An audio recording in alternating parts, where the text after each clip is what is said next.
Дагы бир тагдырлаш замандашым Өмүрбек Суаналиевге айтарым. Талай кыйынчылыктарды башыңан өткөрдүң. Тарыхый маектерде укук коргоо органдын башында жүрдүң. Атың бар, тарыхың бар. Бирок бүгүн Совбездин атынан барып, чет өлкөлүк спецслужбанын, чет өлкөлүк бийлик органдары менен сүйлөшкөнгө укугуң жок. Ким сага андай укук берди? Сага андай укукту Совбездин төрагасы берет. Өзүң Совбездин төрагасын, сени дайындаган адамды тааныбайм деп туруп, кайра мен Совбездин төрагасынын орун басарым деп заявление кылып переговор жүргүзүп атканың нонсуз. Логика болуш керек. Ал жерден кет дагы бүтүн Кыргызстан менен мына шайлоого бар. Платформаңды далилде. Сен бүгүн же өзүңдү ошол жерде бар дагы мен самозванец же элдик дейсиңби, же башка дейсиңби, же бүтүн Кыргызстан койгон СМОнун төрагасымын дейсиңби, ошентип туура заявление кыл. Бирок мамлекеттик институт, мамлекеттик бийлик орган Совбезди бетиңе кармаганың бул туура эмес.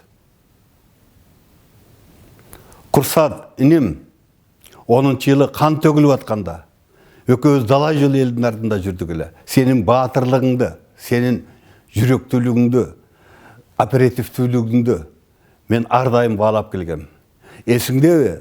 Ак Суу окуясында Оңгартоо кетип атканда Атамбаевдин тапшырмасын аткарып мени аңдып баргансың. Мен ошондо сага айткам, мени аңдыба. Сен Оңгарды басып алган өзбектерди аңды, границаны кайтар деп.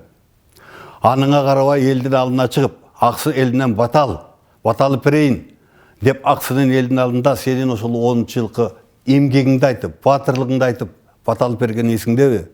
Мен сага ошондо айткам, ар качан эл тарабында бол. Ар качан мыйзамдуулукту колдо. Жеке адамдарга кызмат кылба деп. Мен сага айтарым, адашпа. Эгер адашсаң, биротоло сен ошол жанагы 7 августтагы биротоло дагы бир кан төгүүгө келсең, биротоло канкор болуп тарыхтан өчүрүлөсүң, терс каарман болуп каласың. Азырынча мүмкүнчүлүгүң бар.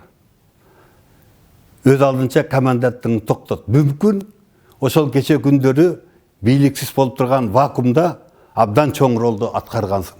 Эми легитимдүү бийликке өткөрүп бер. Өзүң кел дагы эл алдында сүйлө дагы